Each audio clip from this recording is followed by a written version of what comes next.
Hello दोस्तों, बड़के गुरुजी online teaching में आपका एक बार फिर से स्वागत है। और हम लोग पिछली वीडियो को कंटिन्यू करते हुए क्वेश्चन नंबर 51 की तरफ चलते हैं। सारे बच्चे जुड़ जाएं और वीडियो को पूरा देखें,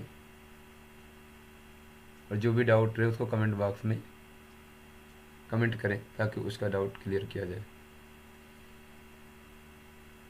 साथ ही साथ जो बच्चे वीडियो को अभी तक लाइक शेयर या सब्सक्राइब नहीं किए हैं तो कृपया वो लाइक शेयर और सब्सक्राइब कर लें, ठीक है ना। चलो आगे बढ़ते हैं। देखो क्वेश्चन नंबर 51 कह रहा है टोक्यो। टोक्यो जो है जो जापान में है, ठीक है ना भाई। तो कह रहा है टोक्यो जापान में आयोजित ओलंपिक खेलों का शुभंकर, ठीक है, क्या है।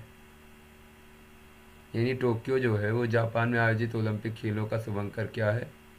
तो क्या है भाई। कीवी कह रहा है, विनीसियस कह रहा है, मिराई तोवा कह रहा है, पांडा कह रहा है। मास्कोट होता है, समझ पा रहे हो ना, जैसे कोई भी चीज़ है, गेम है तो उसमें अपना सिंबल ये बनाते हैं, तो एक तरीके से आप समझ जाओ। तो चिड़िया की बात हो जाती है तो आप समझ जाओ, या किसी जानवर की। तो यहाँ पे आप स्पेशली समझ जाना टोक्यो यानी जापान में आयोजित ओलंपिक खेलों का शुभंकर क्या है। तो इसका शुभंकर भाई मिराई तोवा है, ठीक है ना भाई, मिराई तोवा है, ये समझ जाना। इसका शुभंकर क्या हो जाएगा, मिराई तोवा हो जाएगा। ऑप्शन नंबर सी इसका सही हो जाएगा। आगे बढ़ते हैं। हाल ही में एक प्रसिद्ध खिलाड़ी मिल्खा सिंह, जान ही रहे हो मिल्खा सिंह, 91 वर्ष की आयु में निधन हो गया। वह किस खेल से संबंधित थे। अब मिल्खा सिंह की बात समझ पा रहे हो तो क्या थे, एथलेटिक्स थे, आप समझ पा रहे हो, ये सारे लोग जानते हैं। भाग मिल्खा भाग मूवी भी देखे थे। तो क्या हो जाएगा, हॉकी, बास्केटबॉल और टेनिस से इनका कोई संबंध नहीं था। इनका संबंध किससे था भाई, एथलेटिक्स से था। तो आपका उत्तर एथलेटिक्स हो जाएगा, ठीक है ना भाई, एथलेटिक्स हो जाएगा। आगे बढ़ते हैं। देखो कह रहा है इजराइल के वर्तमान प्रधानमंत्री कौन है। तो अभी इजराइल के वर्तमान प्रधानमंत्री देखा जाए तो एक बेंजामिन नेतन्याहू, आप जान ही रहे हो, सुन ही रहे हो नाम को, ठीक है ना भाई। ये थे पहले, यही आपके हटे हैं, ठीक है। तो कौन आया है, नफ्ताली बेनेट आए हैं, बात समझ पा रहे हो, नफ्ताली बेनेट आए हैं। इसके पहले बेंजामिन नेतन्याहू थे, ये समझ लेना, इसके पहले बेंजामिन नेतन्याहू थे। इजराइल का सवाल इसलिए उठता रहता है क्योंकि इजराइल एक तरीके से भारत का मतलब भारत के लिए एक दोस्त राज्य रहा है, समझ जाओ, आपका फ्रेंडली इसका रिलेशन रहा है इससे। तो आप समझ सकते हैं कि यहाँ से सवाल उठ सकता है। तो निश्चिंत होकर के आप इजराइल से क्वेश्चन, ठीक है, आपके पुटअप होते रहेंगे, आप रहेंगे, इजराइल को अच्छे से पढ़ लीजिएगा। चलिए ठीक है, आगे बढ़ते हैं। कह रहा है भारतीय मूल के अमेरिकी अभिमन्यु मिश्रा इतिहास के सबसे युवा ग्रैंड मास्टर बन गए। वे किस खेल से संबंधित थे, ठीक है ना भाई, वे किस खेल से संबंधित हैं। तो बिलियर्ड है, कराटे है, कैरम है, शतरंज है। बात कर रहा है बिलियर्ड से, कराटे है, कैरम है और शतरंज है। तो किस खेल से हैं भाई, किस खेल से हैं, जल्दी से बताओ, किस खेल से, बिलियर्ड से हैं या कराटे से हैं या कैरम से हैं, शतरंज से हैं। यानी भारतीय मूल के अमरीकी अभिमन्यु मिश्रा जो हैं इतिहास के सबसे युवा ग्रैंड मास्टर बन गए हैं, वह किस खेल से संबंधित है। तो वह भाई शतरंज से संबंधित है, बात समझ पा रहे हो, शतरंज आपका उत्तर हो जाएगा, वह शतरंज से संबंधित है, ठीक ना भाई, शतरंज से संबंधित हो जाएंगे, शतरंज आपका उत्तर हो जाएगा। फिर आगे कह रहा है दुनिया की पहली डीएनए बेस्ड कोरोना वैक्सीन कौन सी थी, ठीक है, डीएनए बेस्ड कोरोना वैक्सीन है। तो दुनिया की पहली डीएनए बेस्ड कोरोना वैक्सीन की अगर बात करेगा तो आपका क्या हो जाएगा, वो आपका क्या हो जाएगा, वो देखो, कोविशील्ड की बात कर रहा है, कोवैक्सीन की बात कर रहा है, स्पुतनिक वी की बात कर रहा है। ये सारी चीज़ें तो हर जगह अब भाई आपका काम हो रहा है, लेकिन एक जो डीएनए बेस्ड कोरोना वैक्सीन आया वो जैकोव डी आया, क्या आया, जैकोव डी आया। तो आपका जैकोव डी पे आप टिक कर दीजिएगा भाई, जैकोव डी हो जाएगा, दुनिया की पहली डीएनए बेस्ड कोरोना वैक्सीन हो जाएगी। कौन सी हो गई भाई, जैकोव डी हो गई, ठीक है ना भाई। आगे कह रहा फुटबॉल का यूरो कप 2021 किस देश की टीम ने जीता है।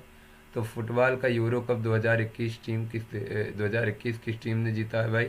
तो आपका देखो ऑप्शन में आ रहा है ब्रिटेन है, फिर कह रहा है ऑप्शन में इटली है, फिर कह रहा है ऑप्शन में फ्रांस है, फिर कह रहा है ऑप्शन में स्पेन है। तो क्या हो जाएगा सर, सबको पता है कि 2021 किस टीम ने जीता था। तो इटली ने जीता था भाई, इटली ने, तो आपका उत्तर इटली हो जाएगा। ठीक है।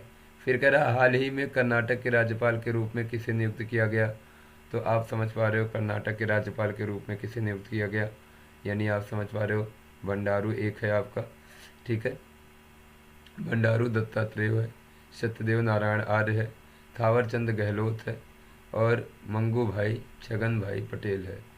तो भाई कौन हो जाएगा ये थावर चंद गहलोत जी हो जाएंगे। थावर चंद गहलोत को हाल ही में क्या रखा गया, कर्नाटक के राज्यपाल के रूप में। ठीक है ना भाई, कर्नाटक के राज्यपाल के रूप में।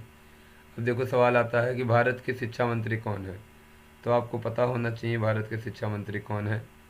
ठीक है, कौन है शिक्षा मंत्री भारत के, तो आपका हो जाएगा धर्मेंद्र प्रधान हो जाएगा। ठीक ना भाई,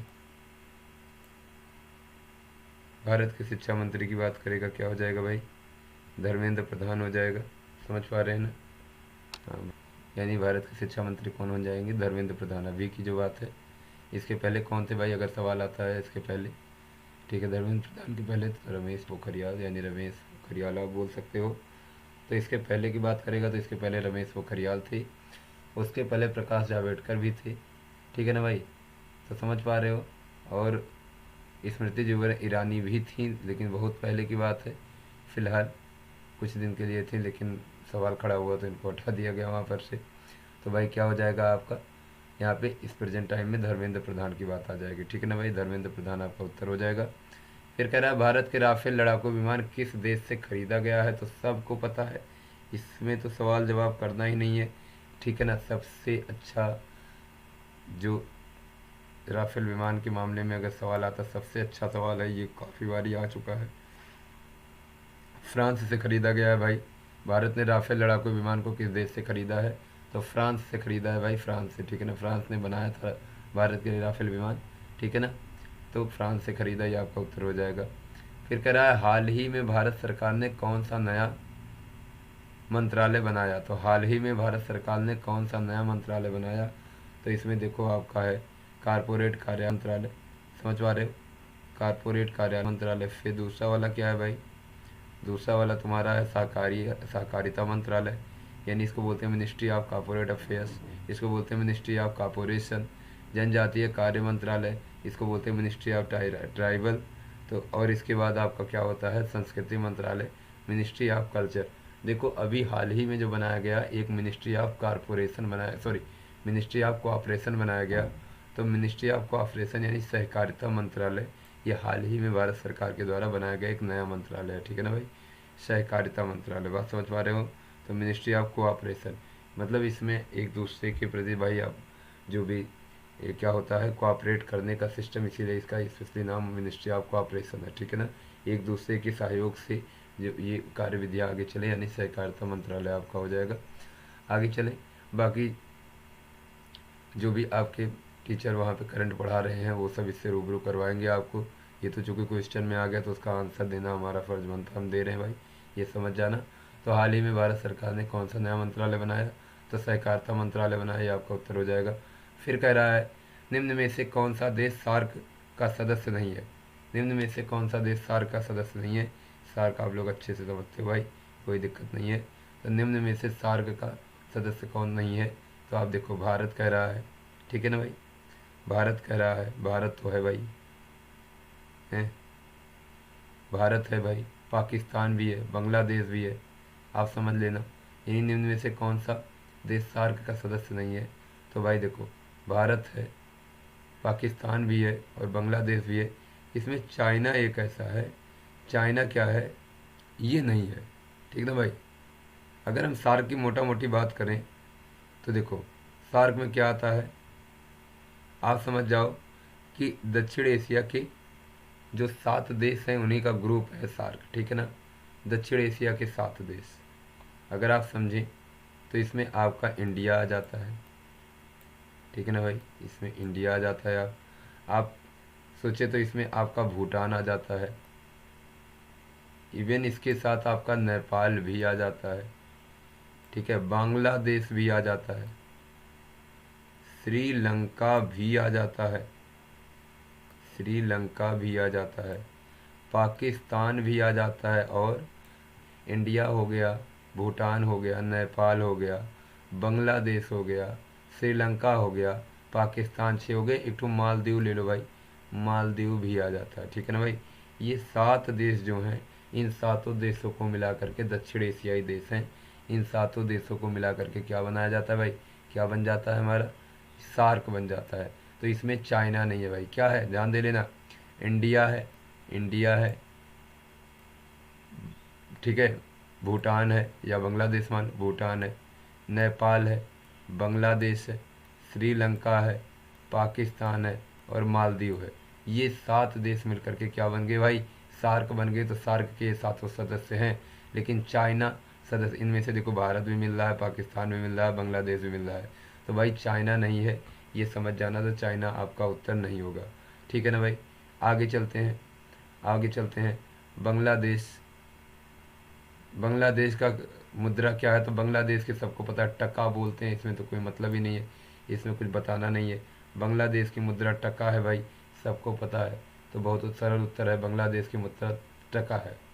देखो भाई, अंतर्राष्ट्रीय युवा दिवस की आप बात करें तो युवा दिवस तो आप जाने रहे, अभी थोड़ी देर पहले तो एक पिछले महीने में आपने मनाया था। अंतर्राष्ट्रीय युवा दिवस क्या होता है भाई, 12 अगस्त को मनाया जाता है। अंतर्राष्ट्रीय युवा दिवस कब मनाया जाता है, 12 अगस्त को मनाया जाता है। आप समझ पा रहे हो ना भाई, अंतर्राष्ट्रीय युवा दिवस 12 अगस्त को मनाया जाता है। क्वेश्चन नंबर 14 देखो, ब्रिक्स कह रहा है ब्रिक्स देशों का ग्रुप का मुख्यालय कहाँ है, कहाँ पे भाई, संघई पे, सबको पता है। अब हम चर्चा स्पेशली कर लेते हैं कि ब्रिक्स में कौन कौन से देश आते हैं भाई।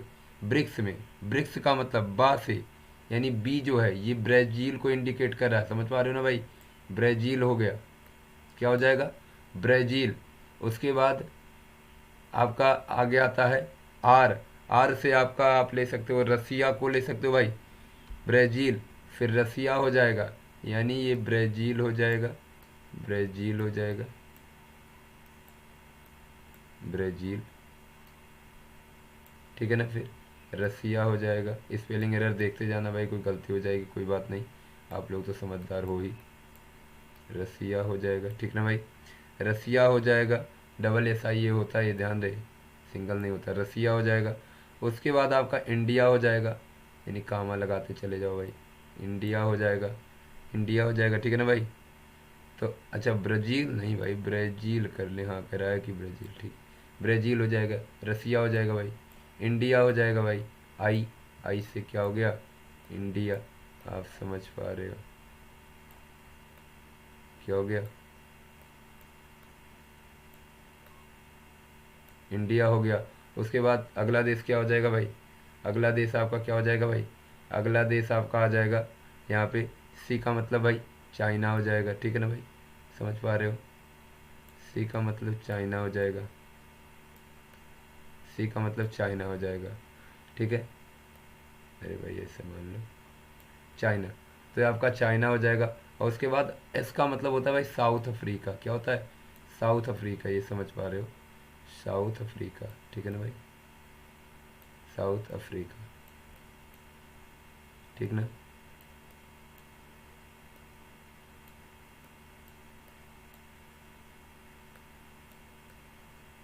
ठीक ना भाई, तो ये 5 राज्य आपके मिलकर के क्या बन जाएंगे, ये 5 राज्य आपके मिलकर के क्या बन जाएंगे भाई, ये ब्रिक्स बन जाएंगे। और इन ब्रिक्स का मुख्यालय कहाँ पे है, शंघई में है भाई। तो कहाँ पे हो जाएगा, इस ब्रिक्स का मुख्यालय कहाँ पे हो जाएगा, शंघई में हो जाएगा। आगे आते हैं भाई, आगे बढ़ते हैं, अगले क्वेश्चन की तरफ बढ़ते हैं। अगला क्वेश्चन कह रहा है दुधवा राष्ट्रीय उद्यान किस राज्य में स्थित है। तो दुधवा राष्ट्रीय उद्यान की चर्चा करेगा भाई, किस राज्य में स्थित है भाई, तो किस राज्य में स्थित है, यानी आपका दुधवा राष्ट्रीय उद्यान किस राज्य में स्थित है, मध्य प्रदेश आ रहा है, उत्तर प्रदेश आ रहा है, उत्तराखंड आ रहा है, बिहार, कहाँ पे भाई, जाहिर सी बात है, आप अगर बात करें तो आपका एक लखीमपुर खीरी जिला है, जो कि कहाँ है, उत्तर प्रदेश में, यहीं पे भैया आपका दुधवा राष्ट्रीय उद्यान क्षेत्र है, ठीक है। तो दुधवा राष्ट्रीय उद्यान कहाँ हो जाएगा, उत्तर प्रदेश, और किस जगह पे, किस जिले में, लखीमपुर खीरी, तो उत्तर प्रदेश के लखीमपुर खीरी में, ठीक ना भाई। अब लखीमपुर खीरी कहाँ है आप समझ पा रहे, गोरखपुर के पास में है। अब गोरखपुर कहाँ है आप समझ जाइए, आपके उत्तर प्रदेश के मुख्यमंत्री जी, जहाँ पे पहले कई बार सांसद रह चुके हैं, उसके पास में लखीमपुर खीरी है। ठीक है ना भाई, समझ पाए? चलो हाँ आगे बढ़ते हैं। उत्तर प्रदेश का लोक नृत्य क्या है?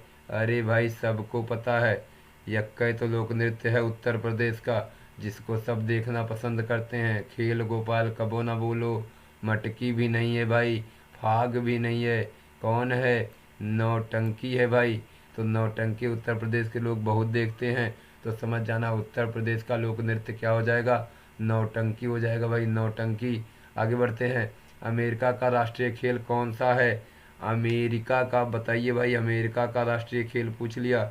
अरे क्या बात है भाई, अमेरिका का राष्ट्रीय खेल क्या बोलोगे? रग्बी बोलोगे? क्या बोलोगे? टबाल बोलोगे? बेसबॉल बोलोगे या बास्केटबॉल? नहीं सर, इन चारों में से आपका बेसबॉल सही उत्तर है। यानी अमेरिका का राष्ट्रीय खेल कौन सा है? तो अमेरिका का राष्ट्रीय खेल बेसबॉल है भाई, बेसबॉल। चलो सर आगे आते हैं। DRDO, ठीक है, DRDO फुल फॉर्म क्या कह रहा है भाई? डिफेंस क्या है? डिफेंस रिसर्च, ठीक ना भाई, डिफेंस रिसर्च, ठीक है, डेवलपमेंट ऑर्गेनाइजेशन कर दो, डिफेंस रिसर्च डेवलपमेंट ऑर्गेनाइजेशन। तो ये DRDO क्या हो गया भाई? DRDO क्या हो गया? आप समझ पाए? कहाँ का? तो भाई रिसर्च कहाँ का? डिफेंस का मतलब क्या हो गया? आगे के डी के डिफेंस का मतलब क्या हो गया भाई? रक्षा। तो रक्षा कहीं पे है भाई? रक्षा कहीं पे है, हाँ। तो ये रक्षा अनुसंधान, आपका उत्तर क्या हो जाएगा? रक्षा अनुसंधान। समझ पाए ना भाई? रक्षा अनुसंधान, डी का मतलब डिफेंस और डिफेंस का मतलब रक्षा, तो क्या हो गया भाई? रक्षा अनुसंधान। आगे बढ़ते हैं। रक्षा अनुसंधान कह रहा है भारतीय ज्ञानपीठ पुरस्कार किस क्षेत्र में उत्कृष्ट योगदान के लिए दिया जाता है? तो भारतीय ज्ञानपीठ पुरस्कार की अगर बात करें भाई, तो कह रहा है कला के क्षेत्र में, साहित्य के क्षेत्र में, शिक्षा के क्षेत्र में, और किसके क्षेत्र में दिया जाता है भाई? कह रहा है चिकित्सा के क्षेत्र। आपका स्पेशली भारतीय ज्ञानपीठ पुरस्कार साहित्य के क्षेत्र में दिया जाता है भाई, साहित्य के क्षेत्र में, समझ जाना। भारतीय ज्ञानपीठ पुरस्कार किस क्षेत्र में उत्कृष्ट योगदान के लिए दिया जाता है? तो साहित्य के क्षेत्र में उत्कृष्ट योगदान के लिए दिया जाता है। तो आपका क्या हो जाएगा इसका उत्तर? साहित्य हो जाएगा भाई, साहित्य। फिर कह रहा है भारत का सबसे बड़ा वन्य जीव अभ्यारण्य कौन सा है? तो भारत का सबसे बड़ा वन्य जीव अभ्यारण्य की बात करें भाई, तो दिबांग घाटी, फिर केदारनाथ वन्य जीव अभ्यारण्य, ठीक ना भाई। फिर क्या हो जाएगा आपका? दुधवा राष्ट्रीय उद्यान, अभी तुमने पढ़ा था उत्तर प्रदेश का। फिर क्या है भाई? घुड़खर यानी जंगली गधा बोला जाता है, घुड़खर अभ्यारण्य। तो ये चार में से भारत का सबसे बड़ा वन्यजीव अभ्यारण्य कौन सा है? तो यही है भाई, घुड़खर जंगली गधा अभ्यारण्य, ठीक है ना भाई। तो समझ पा रहे हो भारत का सबसे बड़ा वन्यजीव अभ्यारण्य कौन सा है? तो घुड़खर जंगली गधा अभ्यारण्य है, ठीक है ना भाई। ये क्या हो जाएगा आपका? अब इसमें देखो आप, क्लियर हुआ? ये आपके लगभग 20 क्वेश्चन हो गए, ठीक है। आते हैं 10 क्वेश्चन आपके आते हैं यहाँ से, भारत के इर्द गिर्द से आते हैं, और 10 क्वेश्चन आपके आते हैं कहाँ से? वहाँ से आते हैं भाई। 10 क्वेश्चन आपके भारत के इर्द गिर्द से आते हैं, और 10 क्वेश्चन आपके आते हैं कहाँ से भाई? जी आपके करंट अफेयर से आते हैं। तो आपके 20 क्वेश्चन ही हो गए, ठीक है ना भाई। अब 10 क्वेश्चन आपके आते हैं इसमें हिंदी से, समझ पा रहे हो ना भाई? हिंदी का पैराग्राफ आता है। चलो पैराग्राफ पढ़ने का प्रयास करते हैं भाई। कह रहा है निम्नलिखित गद्यांश के रिक्त स्थानों की पूर्ति गद्यांश के नीचे दिए गए प्रश्नों के अनुसार कीजिए, ठीक है ना भाई। पैराग्राफ पढ़ते हैं और क्वेश्चन भी पढ़ते हैं, एक एक क्वेश्चन एक एक पैराग्राफ, सॉरी एक एक क्वेश्चन पढ़ते हैं और पैराग्राफ को देखते हैं।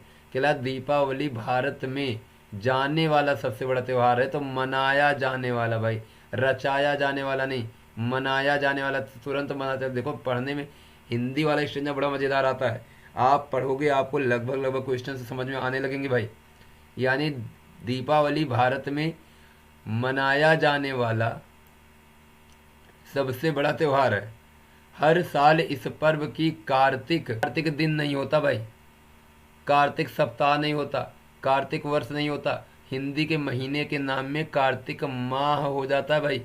कार्तिक महीने में तो कार्तिक माह में तो कहा जाएगा कि यानी हर साल इस पर्व को कार्तिक माह में बड़ी धूमधाम से मनाया जाता है। फिर आगे आ गया भाई, माह होता है, हिंदी का माह है कार्तिक। अब यहाँ माह की चर्चा हो गया, ठीक है ना। तो कार्तिक माह है तो जहाँ माह ही ऑप्शन में सही हो जाएगा। फिर कह रहा प्रत्येक यानी त्यौहार के आने के अब यानी अब यहाँ पे आप सीधे सीधे देखो भर दो, यहाँ पे आप लिख सकते हो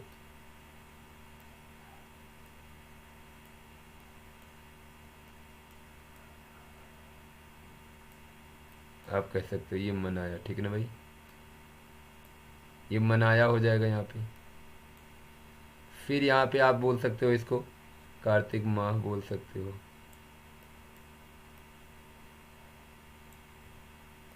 ठीक है ना भाई, ये माह आपका हो जाएगा। फिर माह में धूमधाम से मनाया जाता है, कह रहा त्योहार के आने के हर एक, अब पहले पूरा सेंटेंस पढ़ लो। कह रहा त्योहार के आने के 10 दिन पहले ही इसकी तैयारी आरंभ हो जाती है और लोग अपने घरों में साफ सफाई और रंग रोगन का काम डैश कर देते हैं। इस दिन घरों और बाजारों को डैश सजाया जाता है, तो मोमबत्तियों से सजाया जाता है। ये तो अंतिम उत्तर तो ये हो गया। त्योहार के आने के हर दिन पहले नहीं, एक दिन पहले, सब दिन नहीं, कुछ दिन पहले। देखो भाई, एक का दिन पहले थोड़ी ना सफाई वफाई कर लोगे, तो कुछ दिन पहले आपका उत्तर यहाँ सही होगा भाई। कुछ दिन पहले, ये समझ जाना, आपका इक्का दिन पहले उत्तर सही नहीं हो जाएगा भाई, आपका उत्तर हो जाएगा कुछ दिन पहले से। भाई अब कोई 2 दिन पहले कोई लगा ही पता ही करना है तो एक दिन में थोड़ी ना हो जाएगा। तो त्योहार के आने के कुछ दिन पहले, ठीक है ना भाई, कुछ दिन पहले, ठीक ना, कुछ दिन पहले, अरे ठीक से बना लो। त्योहार के आने के कुछ दिन पहले इसकी तैयारी आरंभ हो जाती है। लोग अपने घरों में साफ सफाई और रंग रोगन का काम काम क्या कर देते हैं भाई, काम समाप्त कर देते हैं। नहीं, काम, अच्छा भाई, रंग रोगन का काम चालू कर रहे हो कि समाप्त कर दोगे, समाप्त कर देते हैं, अच्छा कर, आरंभ कर देते हैं, खराब भी नहीं करेंगे भाई, आरंभ करेंगे। वही तो कह रहा है, कुछ दिन पहले लोग क्या करते हैं, कुछ दिन पहले ही इसकी तैयारी आरंभ हो जाती है। लोग अपने घरों में साफ सफाई और रंग रोगन का काम आरंभ कर देते हैं। क्या कर देते हैं, आरंभ भाई, आरंभ कर देते हैं, ठीक है ना भाई, आरंभ। तो यहाँ पे आपका आरंभ हो जाएगा, ठीक,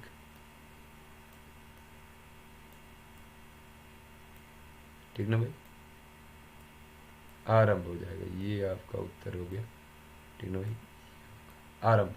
तो यानी क्या करते हैं कि लोग अपने घरों में साफ सफाई और रंग रोगन का काम आरंभ कर देते हैं। इन दिन घरों और बाजारों को, मोमबत्ती है क्या ऑप्शन में, देखो, इन दिन घरों और बाजारों को, ठीक है, गंदा, खूब, खराब, कम, अब 4 चीज़ है, अब इनमें से देखो क्या डालना है।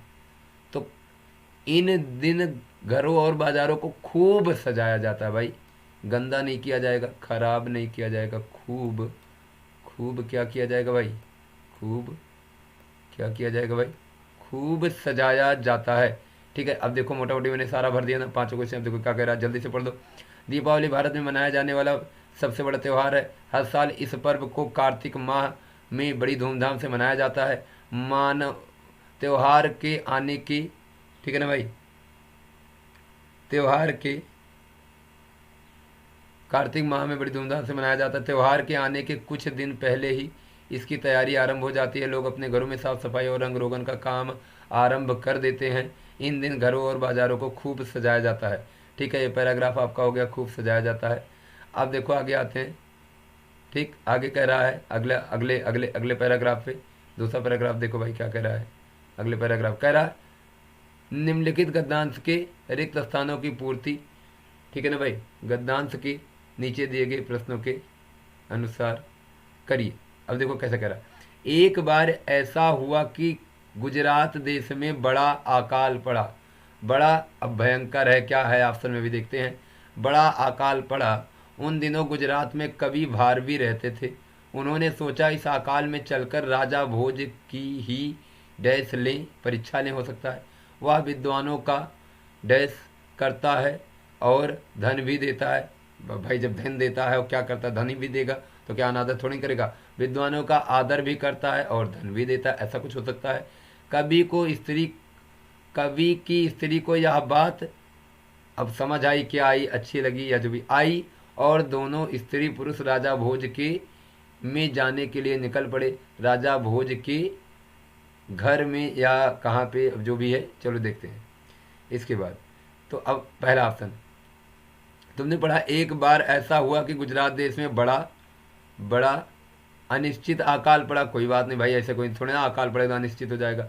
भारी अकाल पड़ा, बड़ा बड़ा हल्का अकाल पड़ा, बड़ा निश्चित अकाल पड़ा नहीं भाई।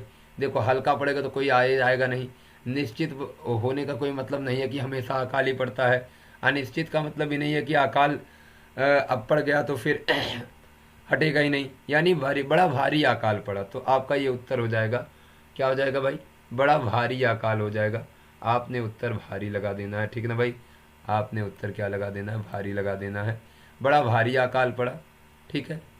अब देखो तो यहाँ पे आपका क्या हो जाएगा भाई, भारी हो जाएगा, आप समझ पा रहे हो ना, यहाँ आपका भारी हो जाएगा, ठीक ना, ये उत्तर भारी हो गया। अब उन दिनों गुजरात में कवि भारवी रहते तो उन्होंने सोचा इस अकाल में चलकर राजा भोज की अब परीक्षा ले। देखो परीक्षा है, खबर ले, शरण ले, समाचार ले, सूचना ले। देखो खबर लेने की बात आती है तो खबर यहाँ अच्छा वर्ड है, बाकी आप अच्छा शरण भी है, हाँ ठीक ठीक, हम नहीं शरण है भाई।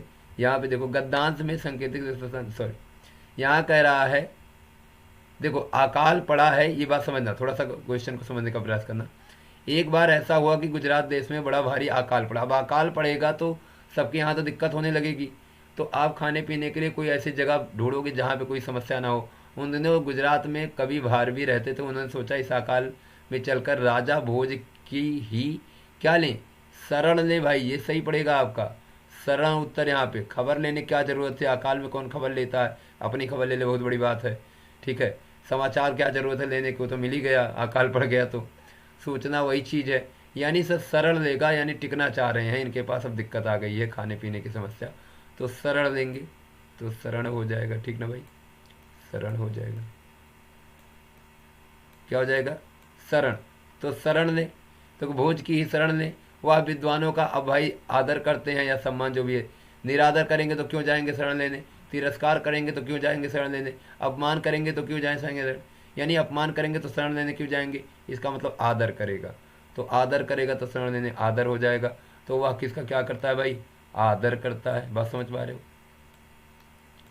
आदर हो जाएगा, क्या हो जाएगा भाई, आदर हो जाएगा, यानी आदर करते हैं, वह विद्वानों का आदर करते हैं। फिर आगे देखो सवाल क्या कह रहा है, आगे कह रहा है कवि की स्त्री को यह बात क्या आई भाई, कवि की स्त्री को यह बात पसंद आई। भाई अपसंद आएगी तो क्यों जाएंगे, ना पसंद आएगी तो क्यों जाएंगे, रोचक लगने का कोई सवाल नहीं आया, रोचक लगने का कोई वो मजाकिया टाइप तो नहीं, रोचक लगी, पसंद आई, यहाँ पे यह बात पसंद आई, रोचक भी हो सकता है, लेकिन वर्ड अब दोनों ऐसे आ जाएंगे तो आप ज़्यादातर किसको, भाई रोचक ज़्यादा चीज़ें क्या आती है, जब इमेज अमेजिंग वाली चीज़ें होती हैं, इंजॉय वाली चीज़ होती है तो हर रोचक होता है, लेकिन यहाँ तो परेशानी वाली बात है, बात सही लगेगी तो पसंद आएगी भाई। तो वह बात क्या आई, पसंद आई, ठीक है ना भाई, पसंद आई, तो आपका ये पसंद हो जाएगा, ठीक, क्लियर हुआ, तो ये पसंद हो गया। अब आप मोटा मोटी समझ पा रहे हो, चलो ठीक है, उतना हो जाता, क्या करोगे, पसंद आई और दोनों स्त्री पुरुष राजा भोज के रोचक, नापसंद, अपसंद, पसंद हो गया तो उत्तर पसंद हो जाएगा। अब फिर राजा भोज के गांव, दरबार, घाट और घरबार। भाई राजा है तो गांव, गांव थोड़ी न जाएंगे उसके, राजा है तो घाट थोड़ी न जाएंगे उसके, घर बार थोड़ी न जाएंगे उसके, उसके दरबार में जाएंगे, तो आपका उत्तर ये दरबार सही हो जाएगा। तो कहाँ चले गए भाई, राजा के, यानी दोनों स्त्री पुरुष राजा भोज के दरबार में जाने के लिए निकल पड़े, तो यहाँ पे आपका दरबार हो जाएगा, राजा की बात आएगी भाई तो दरबार हो जाएगा, बात समझ पा रहे हो, तो दरबार में निकल पड़े, राजा के दरबार में निकल पड़े भाई, तो आपका ये दरबार उत्तर हो जाएगा, ठीक है, क्लियर है ना भाई, दरबार उत्तर हो जाएगा। अब मोटा मोटी फिर से पढ़ने का प्रयास करें भाई, समझ में तुम्हें आ जाए, चलो पढ़ने का प्रयास करते हैं, समझो।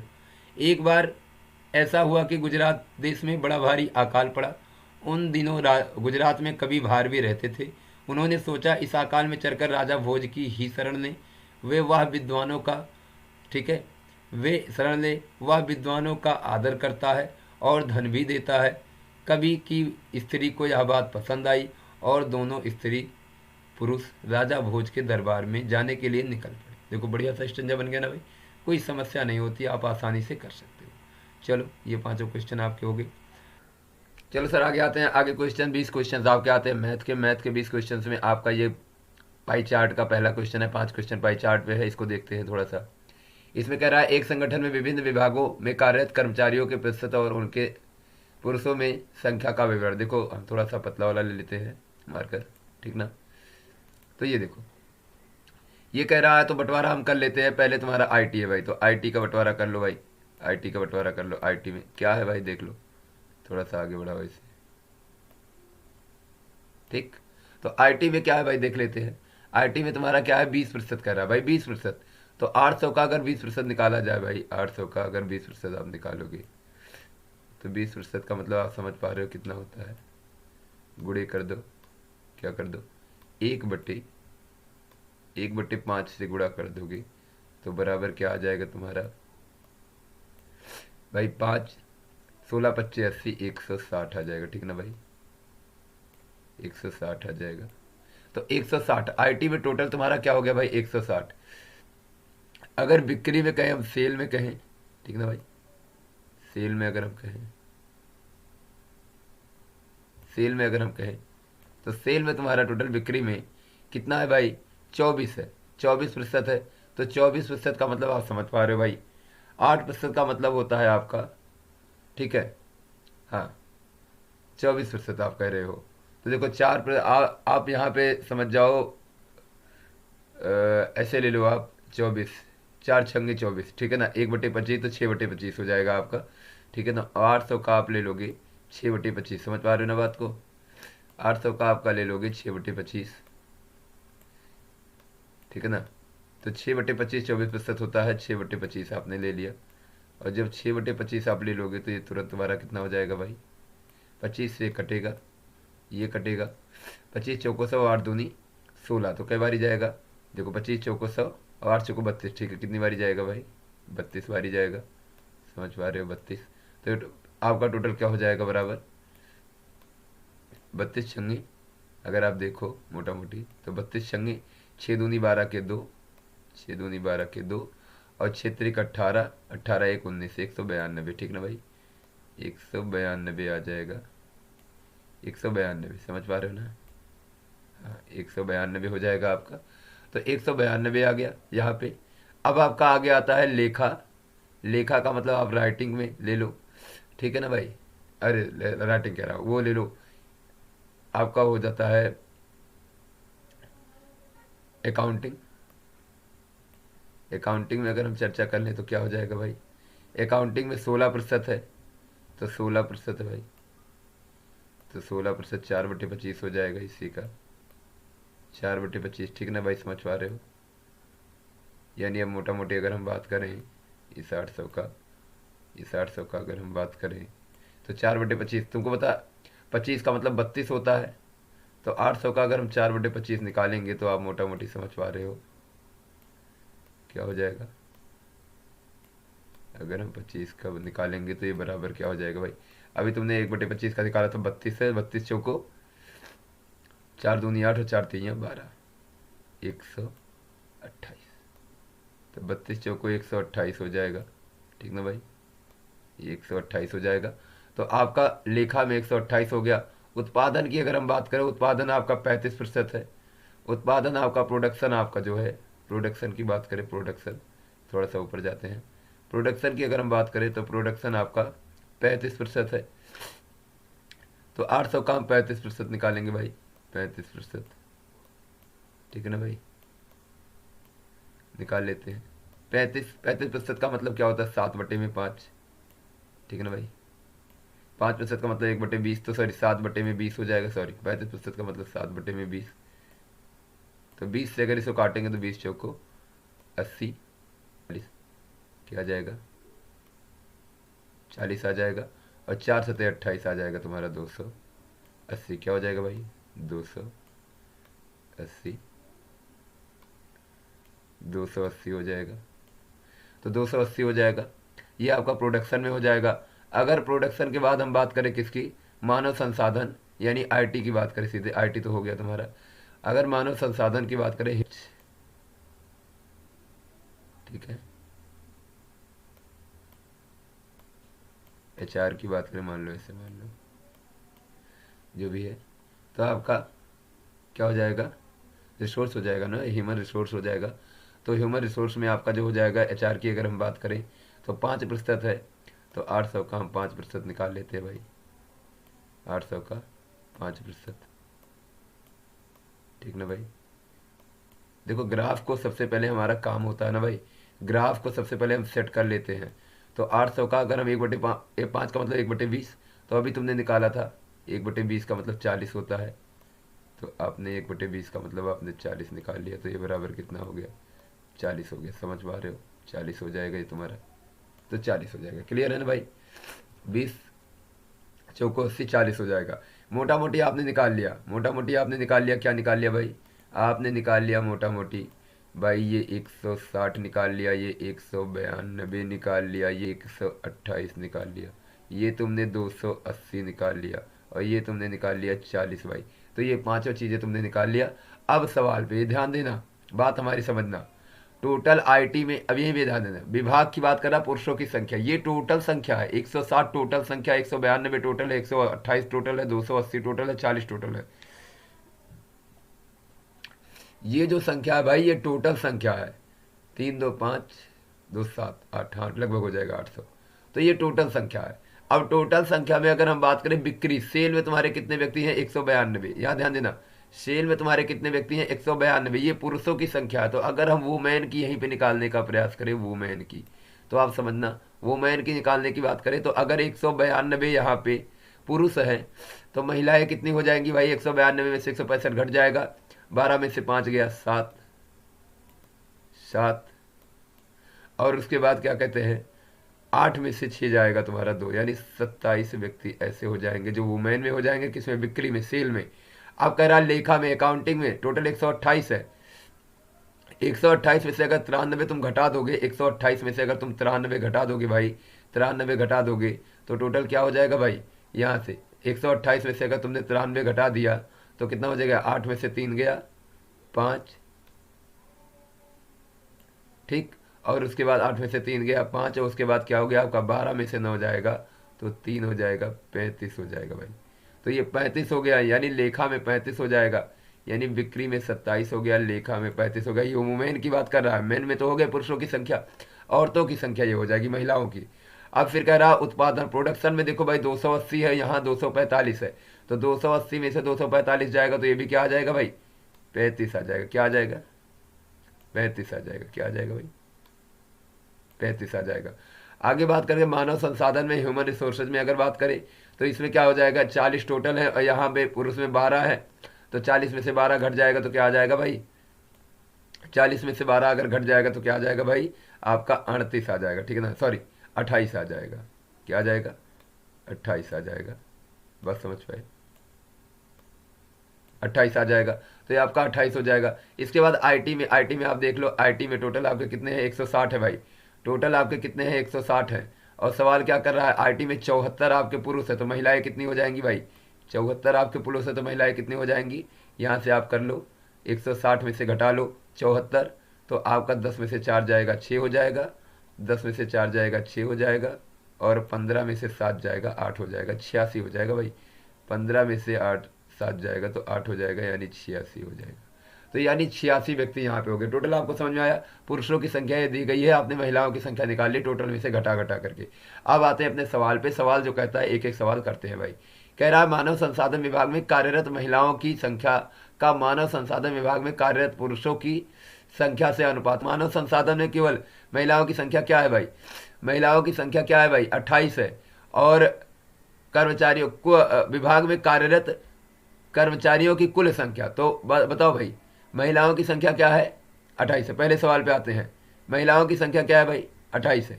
यहाँ पे ले लेते हैं, कलर दूसरा ले लेते हैं भाई, पीला ले लेते हैं, ठीक है ना भाई। ये लो, देखो भाई महिलाओं की संख्या क्या है मानव संसाधन में, 28 है, तो हम 28 ले लेते हैं, ठीक है ना भाई, 28 ले लेते हैं, ठीक, 28 हो गई। और ये अनुपात लगा, अनुपात लगा दो भाई, अनुपात लगा, अनुपात लगा दो, और कह रहा है कि कुल संख्या कितना है, तो मानव संसाधन में कुल संख्या देख लो कितना है भाई, मानव संसाधन में ह्यूमन रिसोर्सेज में कुल संख्या कितना है भाई, 40 है, तो कुल संख्या हो जाएगा भाई 40 हो जाएगा। तो कुल संख्या तुम्हारा क्या हो गया, 40। अब देखो यहाँ से अगर काटेंगे तो 4 से कट जाएगा, 4 से कट जाएगा, कई बारी जाएगा भाई, 7 बारी जाएगा, और ये कई बारी जाएगा भाई, 4 से कट जाएगा, ये 10 बारी जाएगा, 7 अनुपाते 10 आ जाएगा, 7 अनुपाते 10 आपका पहला उत्तर सही हो जाएगा भाई।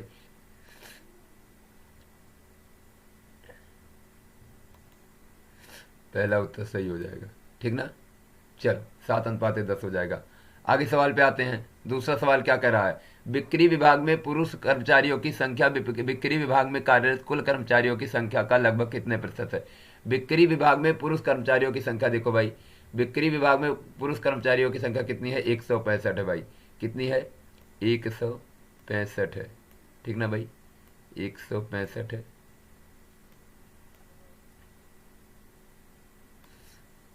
165 है। और कह रहा है बिक्री विभाग में कुल कर्मचारियों की संख्या का कितना प्रतिशत है। तो कुल कर्मचारी बिक्री विभाग में देख लो भाई, सेल में 192 है। सेल में कुल कितने हैं भाई, 192 है। तो 192 कर दो भाई। कह रहा है बिक्री विभाग में पुरुष कर्मचारियों की संख्या बिक्री विभाग में कार्यरत कुल कर्मचारियों की संख्या का लगभग कितने प्रतिशत है। तो भाई 192 नीचे डालो, 192 नीचे डालो भाई, 192 नीचे डालो और गुणे में लगाओ 100 भाई, प्रतिशत आ जाएगा। गुणे में लगाओ 100 भाई, प्रतिशत आ जाएगा। अब देखो भाई, यहाँ से आपका कुल कितने प्रतिशत है लगभग बात कर रहा है आपसे ना भाई। तो यहाँ 4 से काटो भाई, 4 से काटो इसे भाई, 4 से काटते हैं इसे। तो 4 से कटेगा तो 25 बार ही जाएगा, 25 बार ही जाएगा। 4 से ये भी कटेगा भाई, तो 4 से ये कटेगा तो कितने बार ही जाएगा, 4 चौको 16 और 4 अट्ठे 32। और भाई देखो 48 आ गया।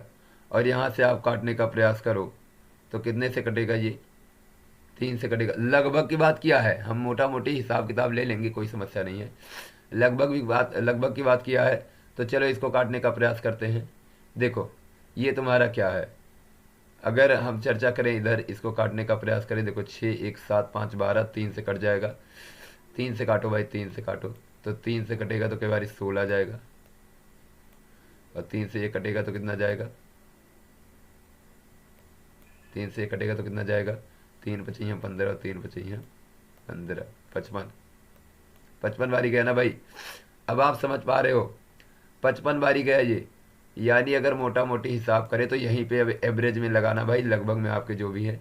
अब आप देखो सब करीब करीब में है, तो आपको थोड़ा सा तो देखना पड़ेगा ही भाई। आप ले सकते हो, कोई समस्या नहीं है। 55 25 से गुणा करना आसान है। 55 को काट लो 16 से, 16 से काट लेंगे, 55 कट जाएगा। देखो भाई 16 दूनी 32, 16 तिया 48, 16 तिया 48। और कितना आया तुम्हारा, कितना आया भाई, 2 और 5 7, 7 0 70, ठीक है। 16 चौको 64, 64। और उसके बाद भाई 55 को काटना था ना 16 से, 16 तिया 48, हाँ दशमलव लग गया यहीं पे भाई। अब फिर 16 चौको 64 और उसके बाद फिर क्या बच्चा तुम्हारा, 6 0 60, तो 16 तिया 48। अब फिर 12 आ जाएगा, तो 16 सत्ते 112। अभी ये समझना इतना हो रहा है। देखो यहाँ से 25 सत्ते 175 5, ठीक ना। 25 सत्ते 175 5 हासिल 17, और 25 तिया 75, 75 5 80 10 90 2 92 2 हासिल 9, और 25 चौका 100 100 9 109, ठीक है। 109 हासिल 10, और 25 तिया 75 10 85। समझ पा रहे हो मेरी बात को, 85 यानी 0.9 टोटल नियर अबाउट किसके गया भाई, नियर अबाउट किसके गया, 85 समथिंग यानी 86 के। तो क्या उत्तर हो जाएगा, 86 उत्तर हो जाएगा। समझ पाए, 86 उत्तर हो जाएगा। आप ऐसे काट सकते हो, जैसे कैलकुलेशन आपके ऊपर होता है, आप कर लोगे। थोड़ा सा कैलकुलेशन आता है भाई, करना पड़ेगा। हमने 165 बटे में 192 गुणे 100 किया, और इसको मोटा मोटी पहले 4 से काट लिया, इसको काट लिया 4 से, फिर 3 से इसको काट दिया, तो 55 बटे में 16 आ गया, और गुणे में 2 आ गया। तो 55 को हमने 16 से काटा तो 16 त्या 48 हो गया। उसके बाद काटा तो 4 3 7 लगभग गया, और 25 से मल्टीप्लाई करने का प्रयास किया तो लगभग इतना मल्टीप्लाई में आया, यानी लगभग 86% के करीब हो जाएगा भाई आपका, लगभग 86% के करीब। आगे आते हैं, संगठन में कार्यरत कर्मचारियों की कुल संख्या में IT विभाग में कार्यरत महिलाओं का प्रतिशत। संगठन में कार्यरत कर्मचारियों की कुल संख्या, संगठन में कार्यरत कर्मचारियों की कुल संख्या 800 भाई, 800 है ना। तो वही कह रहा है कि 800 है। तो कह रहा है कि संगठन में कार्यरत कर्मचारियों की कुल संख्या में, तो कुल संख्या कितनी है भाई, 800 है, ठीक ना, 800 है। और विभाग में कार्यरत महिलाओं का प्रतिशत, अब सोचो, संगठन में कार्यरत कर्मचारियों की कुल संख्या में IT विभाग में, तो कुल संख्या तो भाई 800 है, तो कुल संख्या तो 800 है भाई, 800 है ना, यानी 800 है।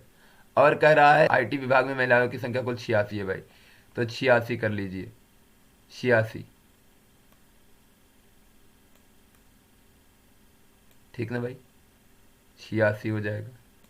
और गुणे 100 कह रहा है प्रतिशत कितना है, गुणे 100, ये 0 से 0 कटा भाई। और ये क्या, 8, 8 से काटोगे तो 8 एकम 8, 8 एकम 8, कितना, ठीक है ना भाई, 8 शून्य शून्य 10 हो जाएगा। और फिर उसके बाद क्या है, 60 है, तो 8 सत्ते 56 भाई, ये वाला उत्तर आ जाएगा 10.75, उत्तर आ गया भाई। यानी महिलाओं की संख्या कुल कितनी है, 86, और टोटल संगठन में कुल संख्या कितनी है, 800, तो 86/800 गुणे 100 कर दिया तुमने, तो भाई कितना आ गया उत्तर, उत्तर आ गया 10.75%, ठीक है ना भाई, 10.75%। अब कह रहा है बिक्री विभाग में पुरुषों की संख्या का उस विभाग में कार्यरत महिलाओं की संख्या से अनुपात क्या है, तो भाई बिक्री विभाग में पुरुषों की संख्या और उसी विभाग में महिलाओं की संख्या का अनुपात, बिक्री विभाग में पुरुष 165 है और महिलाएं 27 है, तो पुरुष कितने हैं भाई, 165 है, 165 है, और महिलाएं कितनी है भाई, महिलाएं हैं 27, महिलाएं कितनी है भाई, 27, पुरुष कितने हैं भाई, 165, तो महिलाएं कितनी है भाई, 27। अब काटने का प्रयास करते हैं, किससे कट जाएगा, देखो भाई, 6 1 7 5 12, 3 से कटेगा, 3 से कटेगा भाई, 3 पचैहम 15 और 3 पचैहम 15, 3 पचैहम 15, 3 पचैहम 15, अनुपात कितना आया भाई, 3 9 27, 3 9 27, तो 55/9 ऑप्शन हो जाएगा आपका डी सही, 55/9, ठीक है ना भाई, ऑप्शन आपका डी सही हो जाएगा।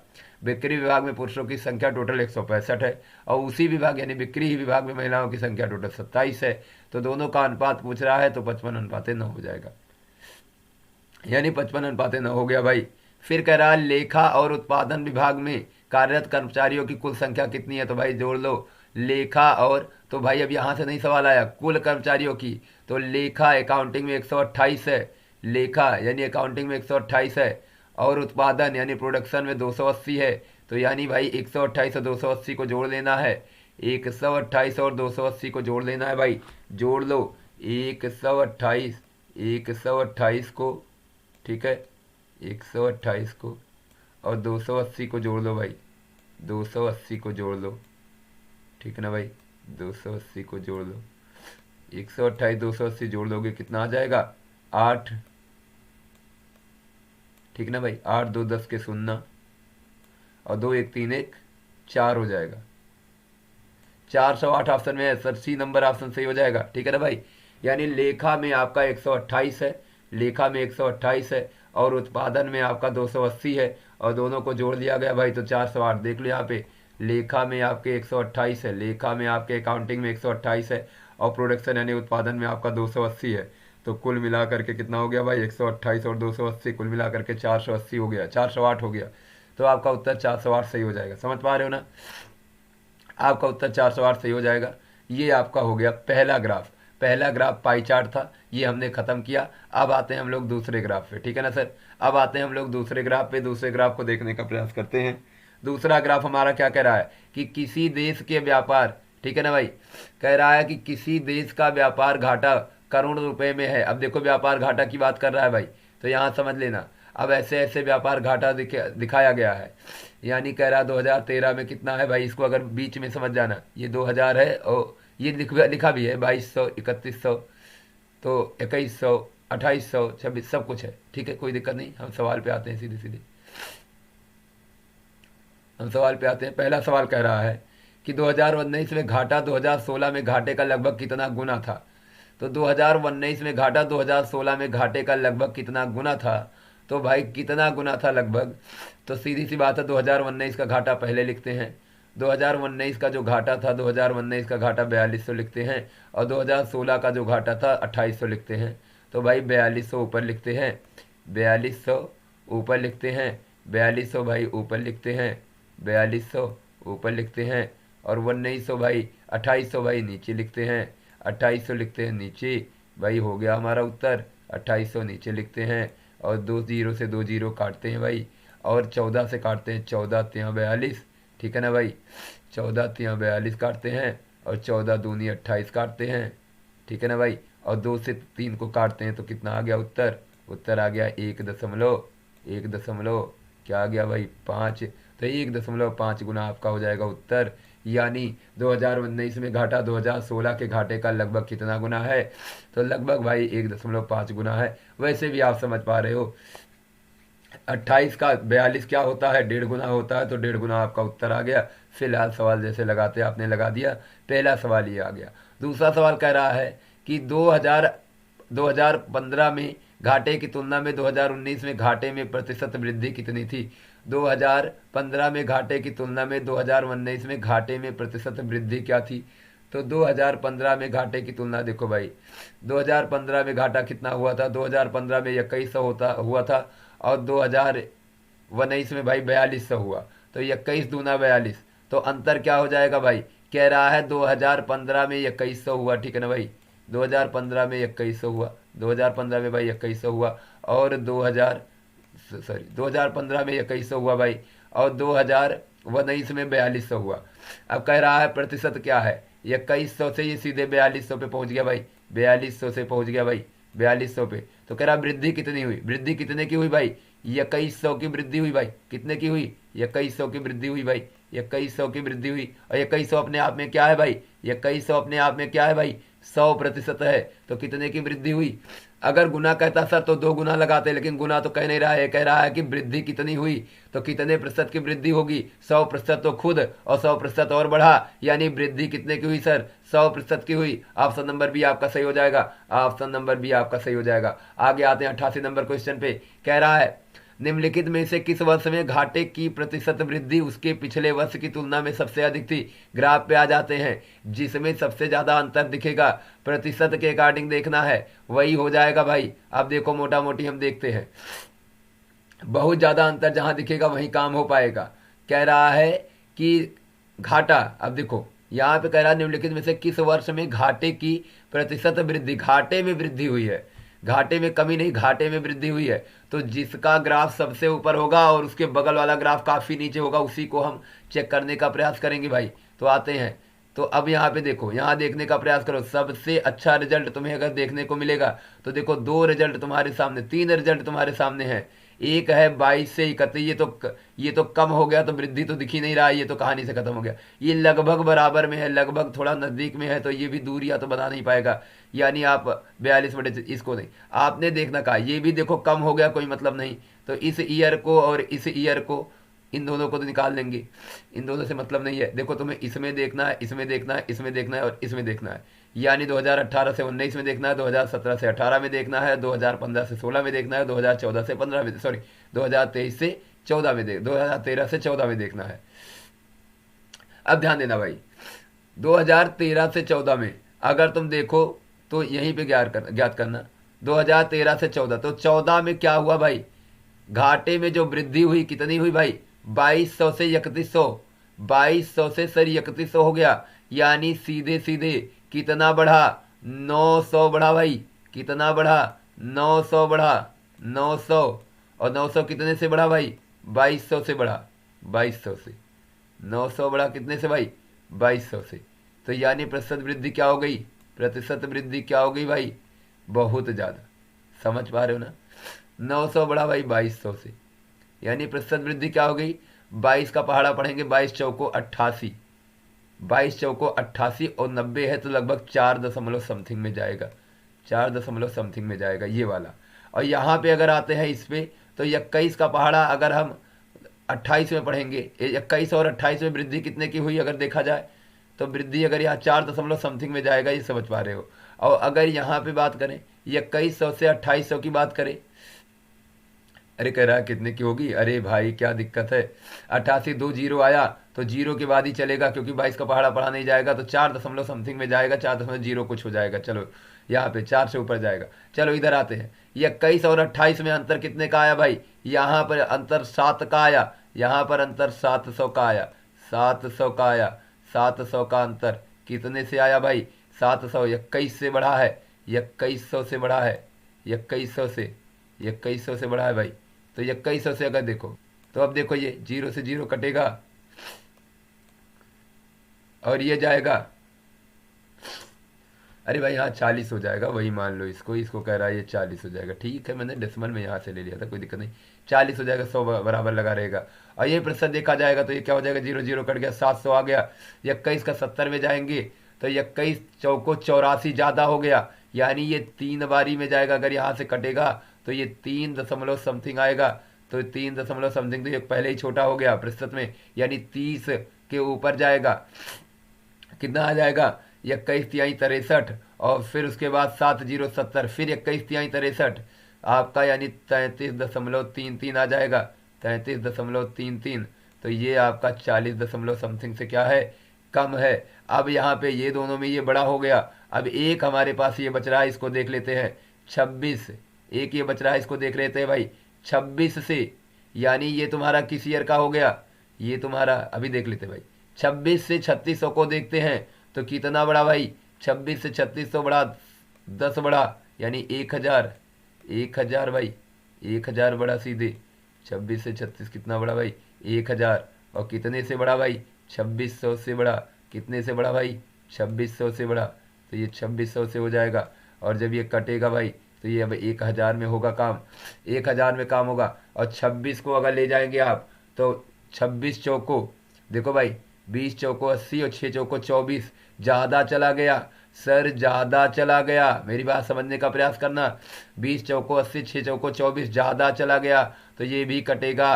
तो 3 से चालू होगा भाई, 3 से चालू होगा, यानी ये भी कहानी खत्म कर दिया, फंसा दिया। अब 3 के बाद जो भी जाएगा, यानी 4 से चालू नहीं हुआ। सबसे सटीक उत्तर ये वाला है। और ये किस वर्ष में है, 2014। तो आप उत्तर में प्रतिशत में क्या करोगे भाई, 2014 को टिक करोगे। किसको, 2014 को। ये 40% के ऊपर वृद्धि दिखा रहा है, 40% के ऊपर। और बाकी सब ये आपका क्या है, मोर देन 40 है। ठीक है, ये आपका मोर देन 40 दिखाएगा, और बाकी सब में जो है वो लेस देन 40 दिखाएगा, 40% के लेस देन दिखाएगा। तो बाकी सब में, किस में, और सारे वर्षों में। और यही आपका उत्तर मोर देन 40% 2014 में दिख रहा है। तो कह रहा निम्नलिखित में से किस वर्ष में घाटे के प्रतिशत वृद्धि उसके पिछले वर्ष की तुलना में सबसे अधिक थी। तो सर 2014 की बात आ जाएगी, उत्तर हमारा 2014 हो जाएगा। ठीक है ना भाई, 2014 हो जाएगा। आगे कह रहा है 89 नंबर क्वेश्चन, वर्ष 2015 तथा वर्ष 2018 में व्यापार घाटे का अनुपात कितना था। व्यापार घाटे का अनुपात कितना था भाई, तो वर्ष 2015 तथा वर्ष 2018 में व्यापार घाटे का अनुपात। तो 2015 और 2018 का व्यापार घाटा देख लो भाई। 2015 में देख लो भाई 2100 था, 2018 में देख लो भाई 3600 था। तो भाई 2100, 2100, 2100 भाई, 2100 और अनुपात लगा भाई 3600, 3600। क्लियर है भाई, अनुपात लगा 3600, कट गया भाई, 3 से कटा, 3 सत्ते 21, 3 सत्ते 21, अनुपात लगा भाई 3 सत्ते 21, और 3 आपका 12 तिहाई 36 हो जाएगा, 12 बारी जाएगा भाई, 12 बारी। तो 7:12 आपका ऑप्शन नंबर ए सही हो जाएगा। 7:12 उत्तर हो जाएगा भाई।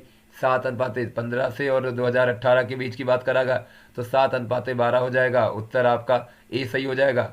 आगे कहते हैं क्वेश्चन नंबर 90, वर्ष 2018 में घाटा औसत घाटे का लगभग कितने प्रतिशत था।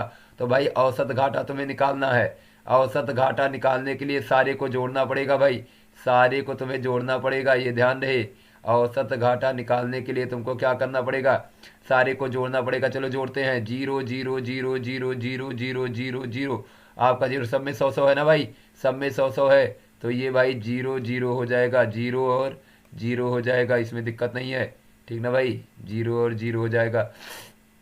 इसको आप जोड़ते हो, देखो यहाँ पे 6 6 2 8 8 6, 8 6 आपका 14 हो जाएगा, 14 14 6 आपका 20 हो जाएगा, 20 8 28 हो जाएगा, 28 1 29 हो जाएगा, 29 1 30 हो जाएगा, और 30 2 32 हो जाएगा। 32 को भाई 32 के आपके 2 हासिल आया 3, और उसके बाद क्या करेंगे, हासिल 3 आया है, 3 2 5 5 4 9 9 3 12 12 2 14 14 2 16 16 2 18 18 2 20 1 21, और 21 2 23।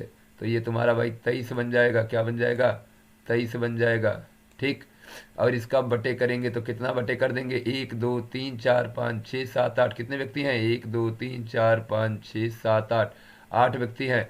8 से काट देंगे भाई, 8 से काट देंगे तो क्या उत्तर हमारा आ जाएगा, देखो भाई उत्तर हमारा क्या आ गया। 8 से जब काट दिए तो यहाँ से आपका हो जाएगा 8, कितना हो जाएगा, 8 3 के 24 जाएगा नहीं, 8 दूनी 16 जाएगा भाई, 8 दूनी 16 जाएगा, 8 दूनी 16 जाएगा, और 7 2 0 हो जाएगा ना भाई, आपका 8 दूनी 16 हो जाएगा। उसके बाद बचेगा कितना, 7 आएगा, और 7 2 72, तो 8 9 72 भाई, 8 9 72, तो ये 3200 हो जाएगा। औसत कितना हो गया भाई, 3200। औसत कितना हो गया भाई, 3200, समझ पा रहे हो ना भाई, औसत तुम्हारा 3200 हो जाएगा। अब कह रहा है, सवाल पढ़ो, औसत तो 3200 आ गया, कह रहा 2018 में घाटा, औसत घाटे का लगभग कितने प्रतिशत था, तो औसत घाटा आप 3200 रखो नीचे, 3200 आप नीचे रखो, और यहाँ पे ऊपर लगा दो भाई, ऊपर 2018 का घाटा कितना है देख लो, 2018 में जो घाटा है वो 3600 है, तो 3600 है, 3600, ठीक है भाई, 3600 रखेंगे यहाँ पे, 3600। अब तुम्हें मोटा मोटी हिसाब किताब लग गया, गुणे 100 करोगे कोई मतलब नहीं, यहाँ से देखो 0 से 0 कटा भाई, 0 से 0 कटा। अब 29 की अगर बात करेंगे तो 29 एकन्नम 29, समझ पा रहे हो, 29 एकन्नम 29 जाएगा, और बगल में तुम्हारा भाई गुणे 100 कर दोगे भी आ जाएगा, 29 एकन्नम 29, और फिर उसके बाद एक जीरो बढ़ाए, यहाँ बचा कितना, यहाँ बचा तुम्हारा 7, और 7 में जीरो बढ़ाए 70 हो गया, तो 29 दूना 58, 29 दूना 58, और फिर कितना बचा भाई, 70 में से 58 गया, तो आपका कितना बचा भाई, 12, 12 बचा ना, और 12 के बगल फिर जीरो तुमने बढ़ाया, तो आपका क्या हो जाएगा, 29 25 भाई, 3 बचे ही हम 15, तो नियर अबाउट लगभग कह रहा है, देखो 110 छोटा हो गया, 125 बड़ा हो गया, तो नियर अबाउट आप 125% बोल सकते हैं, लगभग की बात किया है, तो 125% तुम्हारा उत्तर लगभग में सही हो सकता है, 125% तुम्हारा लगभग में उत्तर क्या हो जाएगा भाई, सही हो जाएगा, समझ पा रहे हैं, 125% तुम्हारा लगभग में उत्तर भाई सही हो जाएगा। ये चीज़ें हो गई आपकी। आगे बढ़ते हैं, आगे अब आ जाते हैं तालिका पे भाई, तालिका पे, ठीक है ना भाई, समझ पा रहे हैं। अब देखो तालिका में क्या क्या है, ये चीज़ें ध्यान दे लेना, बहुत ज़्यादा नहीं है, आसानी से आपका लग जाएगा। अंग्रेजी वर्ष कह रहा है अधिकतम, ठीक है, वर्ष जो जो कह रहा है अंग्रेजी में अधिकतम, फिर आपका अंग्रेजी का औसत, गणित में अधिकतम, गणित का औसत, विज्ञान में अधिकतम, विज्ञान का औसत, इतिहास में अधिकतम, इतिहास का औसत, ये तुम्हारा दिया गया है। तो आपका ये सवाल तुम्हारा दिया गया है, इसको देखेंगे तो गणित में आपका कह रहा है, गणित से अंग्रेजी से चालू कर रहा है, तो अंग्रेजी से इंग्लिश कर लें, देखो भाई यहाँ पे हम कर लेते हैं इंग्लिश में, ठीक ना, इंग्लिश में मैक्सिमम, इंग्लिश में एवरेज, ठीक है भाई, मैथ में मैक्सिमम, ठीक ना भाई, और मैथ में एवरेज, ये भाई मैथ में तुम्हारा एवरेज है।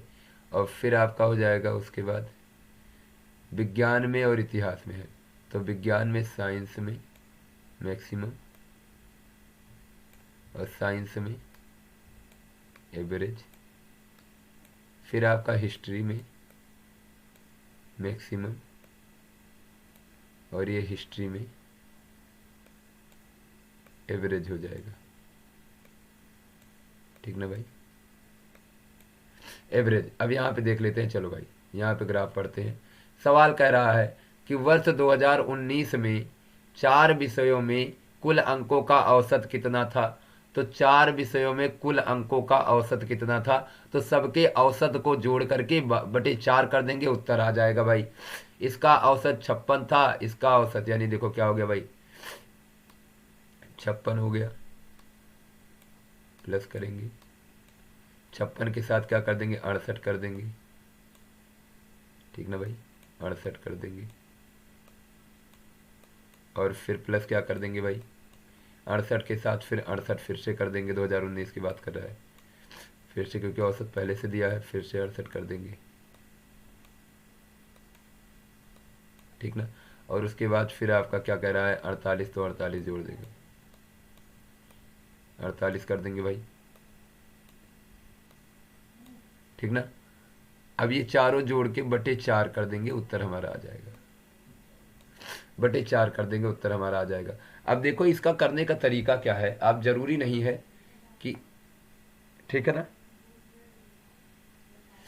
जरूरी नहीं कि आप ऐसे ही करो, आप यहाँ से कट करके भी कर सकते हो, छोटा छोटा उत्तर लिख सकते हो। खैर आपने जोड़ दिया, 8 8 16, 8 3 के 24, 8 चौको 32, यानी 30 के 0, और हासिल आया आपका 3, और 6 6 12, ठीक है, 6 6 12, 12 4 16, और 16, 6 6 12, 12 4 16, 16 5, 16 5 21, 21 3 24 भाई, 24 आ गया, ठीक है ना भाई, 24 आ गया, 24/4, अरे भैया 24/4 हो गया, तो 24/4 का मतलब 4 से कट गया भाई, तो कितना आ गया भाई, 4 से कट गया तो कितना आ गया भाई, 6 चौको 24, 60 आ गया, तो उत्तर आपका डी नंबर 60 सही हो जाएगा, ठीक ना भाई। उत्तर नंबर डी आपका 60 सही हो जाएगा। ऐसे आप करते 4 से काटते तो आपका 14 हो जाता, फिर आपका ये 17 हो जाता, फिर आपका ये 17 हो जाता, फिर आपका ये 12 हो जाता, 14 12 मिल करके आपका हो जाता 26, और 17 दूनी 34, और 34 और 26 जोड़ देते तब भी 60 आ जाता, ठीक है ना भाई, निकाल लेते, पहला उत्तर हो गया। दूसरा सवाल कह रहा है, दूसरे पे आते हैं। मान लीजिए 2019 में विज्ञान में 40 छात्र थे भाई, विज्ञान में 40 छात्र थे, अभी विज्ञान में कितने छात्र हैं देख लो भाई, अभी साइंस में कितने छात्र हैं, अभी साइंस में 97 छात्र हैं, और कह रहा है कि मान लीजिए विज्ञान में 40 छात्र थे तो उन्हें कुल मिलाकर कितने अंक प्राप्त हुए। कह रहा है मान लीजिए विज्ञान में 40 छात्र थे, अब टोटल आपने यहाँ पे देखना है, अगर विज्ञान में देखो औसत ये है, तो 40 छात्र थे तो औसत का गुणा कर दो भाई, कुल अंक वही होता है औसत गुणे संख्या, तो औसत 68 है, 68 में 40 का गुणा कर दो भाई, औसत विज्ञान में औसत क्या है भाई, 68 है, विज्ञान का औसत क्या है भाई, 68 है, समझ पा रहे हो ना। तो 68 में किसका गुणा कर दे, 40 का गुणा कर दे, 68 में 40 का गुणा कर दे, तो आपका क्या हो जाएगा, 4 अट्ठे 32 के 2, और उसके बाद 4 छंगे 24, और 24 से 3 क्या हो जाएगा भाई, 27 हो जाएगा, क्या हो जाएगा 27, तो 2720 आपका आ जाएगा, ऑप्शन नंबर 20 सही हो जाएगा, 2720, ठीक है ना भाई। औसत गुणे कुल संख्या बराबर कुल नंबर आ जाएगा, औसत इसका विज्ञान का औसत 68 दिख रहा 2019 में, और उस समय 40 बच्चे थे, तो 68 में 40 का गुणा करा दिया तो हमारा क्या आ गया 2720। आगे बढ़ते हैं, किस वर्ष गणित में उच्चतम और औसत अंकों के बीच का अंतर अधिकतम था, यहाँ से साफ साफ देख लो किस वर्ष भाई, गणित में, गणित आपका ये है, इसमें देखो अंतर क्या आ रहा है भाई, अंतर आ रहा है यहाँ पे 34 का अंतर आ रहा है, यहाँ अंतर आ रहा है भाई 34 का, यहाँ अंतर आ रहा है 34 का भाई, यहाँ अंतर आ रहा है भाई, यहाँ देखो यहाँ अंतर आ रहा है भाई 62, यानी 3 गया और 8 में से 6 गया 2, 23 का, यहाँ अंतर आ रहा है 23 का, किसका आ रहा है भाई 23 का, यानी यहाँ अंतर आया भाई 23 का। यहाँ अंतर अगर बात करें, यहाँ अंतर अगर बात करें तो यहाँ अंतर देखो भाई 92 में से 68 जा रहा है, तो 12 में से 8 जाएगा आपका 4 हो जाएगा, और आपका 8 में से 6 जाएगा 2, 24 का आ जा रहा है। और यहाँ अंतर अगर बात करें तो 11 में से 4 गया भाई 7 हो जाएगा, और फिर 8 में से 6 गया 2 हो जाएगा। यदि सबसे ज़्यादा अंतर किस में दिखा भाई, सबसे ज़्यादा अंतर तुम्हारा 34 दिख रहा है 2017 में, तो उत्तर तुम्हारा क्या हो जाएगा भाई 2017 हो जाएगा, उत्तर तुम्हारा भाई 2017 हो जाएगा। अब कह रहा है किस वर्ष इतिहास में उच्चतम और औसत अंकों के बीच का अंतर सबसे कम था, वहाँ सबसे अधिक पूछा है, यहाँ सबसे कम पूछा है इतिहास में। चलो भाई इतिहास में आ जाते हैं, इतिहास में आ जाते हैं भाई, हिस्ट्री में सबसे कम, यहाँ से देखो भाई 77 से 58, 7 में से 5 गया भाई, 7 में से 5 गया 2, 6 में से 4 गया भाई 2, और 6 में से 5 गया 1, और 6 में से भाई 5 गया तो 6 में से 5 गया तो भी 1, ये 58 है, ये 65 है, ये 55 है, इधर 3 कम हुआ तो इधर आपका 1 बढ़ गया भाई। अब समझिएगा, यहाँ से 5 में से 5 गया 0, यानी टोटल यहाँ 10 आ जाएगा। और यहाँ पे आपका 58, यानी ये भाई कम हो जाएगा। ठीक है ना भाई, ये 16 में से 8 जाएगा, 8 हो जाएगा, ये सीधे 8 हो जाएगा, ये सीधे 10 हो जाएगा। ठीक है ना भाई। यहाँ की बात करेंगे तो ये तो बहुत ज़्यादा हो गया, 20 हो जाएगा भाई, 20 हो जाएगा, ज़्यादा हो गया, 20 हो जाएगा। यहाँ की बात करें तो ये भी ज़्यादा हो गया भाई, 17 में से 8 जाएगा भाई, कितना हो जाएगा, 9 हो जाएगा, 9 और 1 19, यानी सबसे कम किस में आया भाई, 2018 में। 2018 में 8 सबसे कम आया। तो 2018 की बात करेंगे, उत्तर हमारा 2018 ऑप्शन नंबर बी हो जाएगा। उत्तर हमारा 2018 ऑप्शन नंबर बी हो जाएगा। आगे बात करते हैं 95 की। कह रहा वर्ष 2017 में गणित के अधिकतम अंक उसी वर्ष, गणित के अधिकतम अंक उसी वर्ष क्या हो जाएंगे भाई, उसी वर्ष अंग्रेजी में अधिकतम अंक से कितना प्रतिशत ज़्यादा है। 2017 में आओ भाई, गणित के अंक पे आओ। 2017 में गणित का अंक भाई कितना है, 94, अधिकतम अंक 94 है, और अधिकतम अंक 94 है भाई। और उसी उसी में कह रहा है उसी वर्ष के अंग्रेजी में अधिकतम अंक, तो गणित में अधिकतम अंक भाई 94 है, 94, कितना हो गया भाई, 94। और उसी वर्ष में अंग्रेजी में अधिकतम अंक भाई, तो अंग्रेजी में अधिकतम अंक कितना है भाई, 2017 में 80 है, तो 80 है भाई, 80 है, 80 है, तो 80 हो, 80 भाई। अब कह रहा है कि भाई कितना अंक, अधिकतम अंकों का से कितना प्रतिशत ज़्यादा है। ज़्यादा की बात करें भाई तो ज़्यादा देखो भाई, 80 से 94 कितना ज़्यादा हुआ, 14 ज़्यादा हुआ। कितने से ज़्यादा हुआ भाई, 80 से ज़्यादा हुआ, 80 से कितना ज़्यादा हुआ, 14 ज़्यादा हुआ। गुणे 100 लगाओ प्रतिशत तुम्हारी आंखों के सामने भाई, यानी ये कटा तो 5 बारी, ये कटा तो 4 बारी, ठीक है ना भाई, ये कटा तो 2 बारी, ये कटा तो 7 बारी हैं, और 7 पच्चे 35, और 35 का आधा 17.5, 35 का आधा 17.5% हो गया भाई, 17.5% हो गया। ठीक है ना भाई, 17.5% हो गया, यानी उसमें अधिकतम 94 था, इसमें अधिकतम 80 था, और टोटल का मिला करके क्या हो गया भाई, 17.5% हो गया। समझ पा रहे हो, 17.5% हो गया भाई। अब आगे चर्चा करते हैं। आगे कह रहा है कि 2016 से 2020 की अवधि के लिए एक राज्य में खाद्यान्न उत्पादन मिलियन टन में दर्शाती है। निम्न तालिका 2016 से 2020 की अवधि के लिए एक राज्य में खाद्यान्न उत्पादन मिलियन टन में दर्शाती है भाई। तालिका पढ़ें और प्रश्नों के उत्तर दें।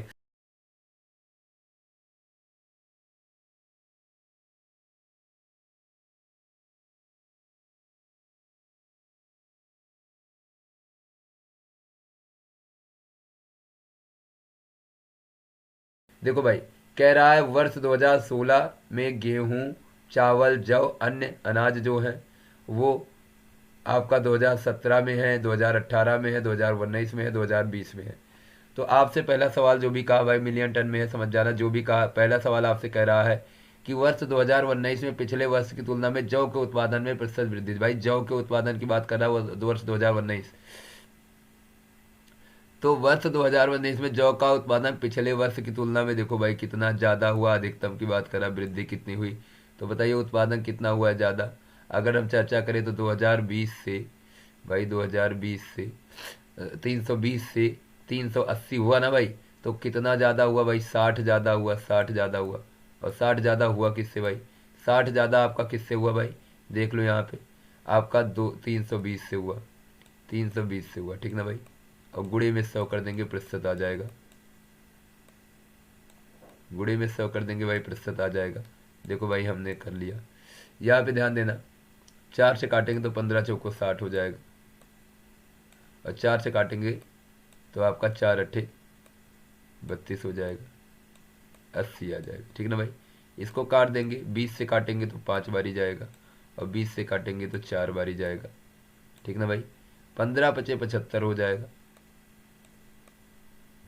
और बटे में 4 हो जाएगा, और बराबर उत्तर कितना आ जाएगा भाई, देखो 4 एकम 4, 4 अठे 32, और 4 सतह 28, 4 पच्चे 20, यानी आपका हो जाएगा 18.75 हो जाएगा भाई, 75, यानी ऑप्शन नंबर सी आपका सही हो जाएगा, ऑप्शन नंबर सी आपका सही हो जाएगा। आगे बढ़ते हैं भाई, अगला क्वेश्चन कह रहा है 2016 से 20 की अवधि के दौरान कुल उत्पादन x% गेहूं का उत्पादन है, तो भाई उत्पादन आपसे कह रहा है x का मान क्या होगा, कितने प्रतिशत होगा। अब भाई देखो चलो चलते हैं, तो इसका मतलब कुल निकालना है, तो कुल निकालने का प्रयास करते हैं भाई। देखो यहाँ से 690, 2020 से 16 तक जा रहा है, जोड़ते हैं भाई सबको, 690, तो यानी देखो ये 0 0 सारा है, 9 6 15, ठीक है ना भाई, 9 6 15, और उसके बाद 15 15 5 20 हासिल आया 2, और 4 4 2 6 6 3 9 9 4 13, ठीक है ना, 9 4 13, 13 5 18, 18 6 24, तो सर ये आपका हो गया 2400, ये आपका हो गया 2400, 2400 हो गया भाई। अगले पे आते हैं, देखो वह कह रहा 1 8 1 8 1 9 9 2 11 11 4 15 15 15 5 20 20 हासिल 2, तो 2 2 4 4 4 8 8 3 11 11 3 11 3 भाई 14 14 4 18 हो जाएगा भाई, 18 18 1800 हो जाएगा। आगे आते हैं भाई, कह रहा 6 5 11 11 2 13 भाई, 6 5 11 11 2 13, और 13 7 भाई 20 हासिल 2, और 2 2 4 4 4 4 8 8 3 11 11 4 आपका क्या हो जाएगा भाई, 8 3 11 11 4 आपका 11 4 15, 15 5 20 हो जाएगा भाई, तो 2000 आपका हो जाएगा, ये 2000 हो जाएगा भाई, 2000, ठीक है ना भाई, 2000 हो जाएगा, तो ये आपका 2000 हो जाएगा। और यहाँ से आपको अगर चर्चा करते इधर देखो भाई, 2 2 4 8 4 12 12 12 12 12 भाई, 12 8 20 हासिल 2, और 2 6 2 8 8 8 भाई, 8 8 16 16 16 6 आपका क्या हो जाएगा भाई, 16 6 आपका हो जाएगा 22 22 22 7 22 7 आपका क्या हो जाएगा भाई, 22 7 आपका हो जाएगा 29, 29 8 आपका भाई 37 हो जाएगा, तो ये हो जाएगा आपका भाई 37 37 भाई, तो 37 आपका हो गया। यानी अब भाई अगर हम टोटल कर लेते हैं, इसको टोटल कर लेते हैं, टोटल की बात कर रहा है भाई, टोटल कर लेते हैं, टोटल कर लेते हैं तो कितना हो जाता है भाई, टोटल कर लो भाई, टोटल कर लो भाई, टोटल कर लो, तो टोटल आप कर लेते हैं तो कितना हो जाता है भाई, देखो यहाँ से जुड़ जाएगा आपका 4 4 8 4 12 12 12 12 12 12 12 7 12 7 भाई 19 के 9 हो जाएगा भाई, और आपका 3 2 5 5 5 1 6 6 6 2 8 8 1 9 भाई 99 हो जाएगा, और डबल जीरो आ जाएगा, ठीक है भाई, 9900 हो जाएगा, 9900 मिलियन टन। अब भाई देखो कह रहा है 3700, टोटल 9900 है, और उसमें से 3700 मिलियन टन गेहूं का है, तो आपका कह रहा है 3700 मिलियन टन भाई गेहूं का है, 3700 मिलियन टन गेहूं का है, टोटल कितने से, टोटल 9900 मिलियन टन में से, कितने से भाई, 9900 मिलियन टन में से 3700 मिलियन टन गेहूं का कितने प्रतिशत है भाई, गुणे 100 कर दिया, प्रतिशत आपका हो गया, ठीक है ना भाई।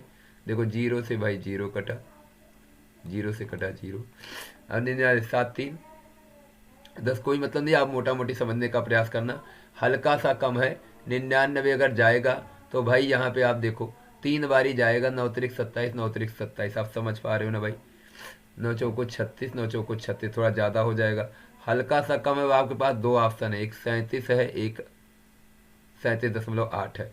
अब भाई ये तो आपको समझना होगा, इसमें थोड़ा सा सवाल आपको लगाना होगा, चलो कोई बात नहीं भाई, हम लगा लेते हैं।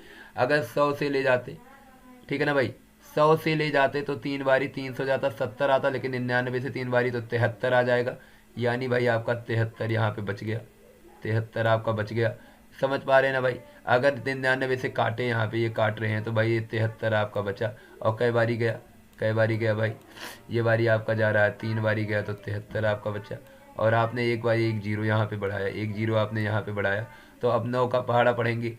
अब भाई 7 बारी ले जाते तो 100 से जाते तो 7 आ जाता, तो आपका भाई 7 बारी जाएगा 9 से, लेकिन अब की बारी 30 से इस बचता, आपकी 37 से इस बच जाएगा, तो भाई 37 से इस बच जाएगा 37, और फिर एक दशमलव यहाँ लगाएंगे तो यहाँ पे एक जीरो बढ़ाएंगे, और दशमलव लगाने के बाद भाई यहाँ पे जीरो बढ़ाएंगे, तो जीरो आपका क्या हो जाएगा 370। तो आपकी नियर अबाउट अगर बात करें हम, तो नियर अबाउट का बात करें तो 40 नहीं जाएगा, लेकिन 9 चौक 36, तो नियर अबाउट 4 के तो चला ही जाएगा भाई, 4 के ही जाएगा। तो लमसम आपका उत्तर आ जाएगा 37.4।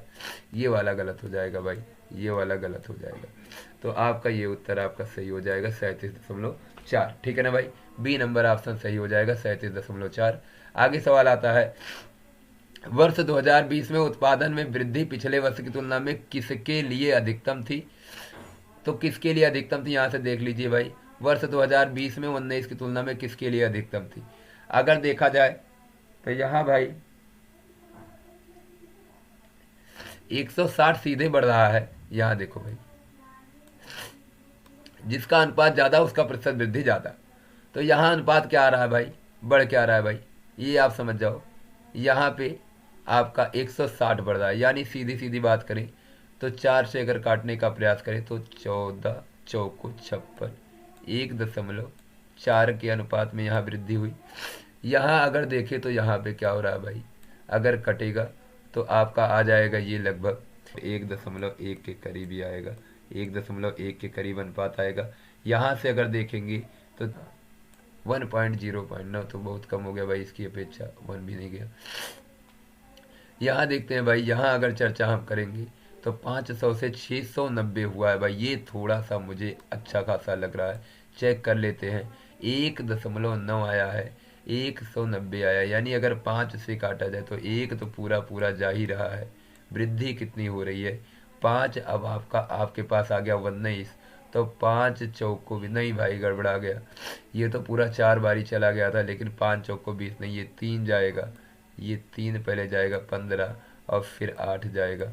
तो सर देख लो, यहाँ सबसे ज़्यादा वृद्धि किस में देखने को मिल रही है, चावल वाले में देखने को मिल रही थी। 1.4 का अनुपात, जिसका अनुपात सर ज़्यादा होता है उसकी वृद्धि ज़्यादा होती है। यहाँ 1.38 की वृद्धि दिख रही है, यहाँ 1.09 का अनुपात में वृद्धि दिख रही है, यहाँ 1.4 के अनुपात की वृद्धि दिख रही है, यहाँ 1.1 के अनुपात की वृद्धि दिख रही है। तो सबसे ज़्यादा वृद्धि किस में दिखी भाई, चावल में दिखी। चावल में 19 की तुलना में 20 में, तो चावल में आपका हो जाएगा, तो उत्तर आपका हो जाएगा चावल, उत्तर आपका भाई हो जाएगा चावल। बात समझ में आया, सबसे ज़्यादा वृद्धि चावल में दिखी, तो उत्तर आपका चावल, क्योंकि चावल में वृद्धि अनुपात में 1.4 का दिखा। जबकि जौ में आपका क्या दिख रहा है भाई, जौ में अगर देखा जाए तो जौ में अनुपात 1.09 का दिख रहा है, लगभग 1.09 का लगभग दिख रहा है, 1.09 का दिख रहा है। अगर अन्य अनाज की बात करें, अन्य अनाज में आपका 1.3 और 8 दिख रहा है। और अगर गेहूं की बात करें तो गेहूं में भाई आपको लगभग नियर अबाउट 1.1 का दिख रहा है। सबसे ज़्यादा तुम्हें दिखा किसमें भाई, चावल में, तो उत्तर आपका क्या हो गया, चावल।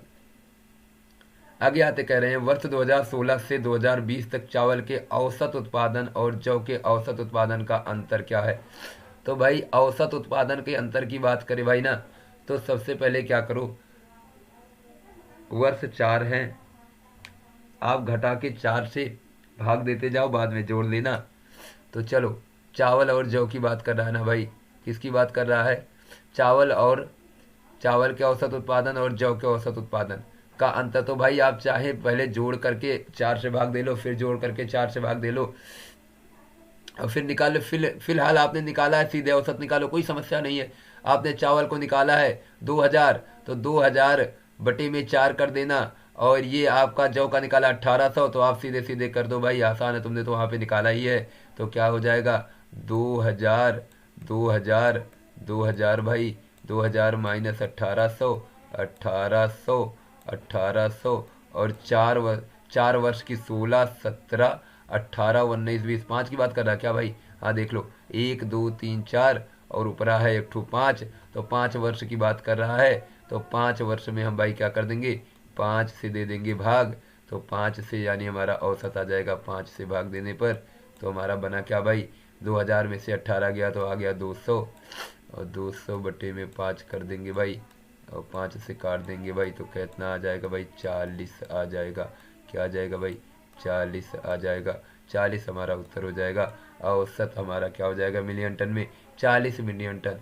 यानी चावल और जौ के उत्पादन के औसत का अंतर जो है वो 40 मिलियन टन का है सर, 40 मिलियन टन का। आगे सवाल देखते हैं, क्वेश्चन नंबर 100 कह रहा है वर्ष 2020 में गेहूं और जौ के उत्पादन का अनुपात कितना था।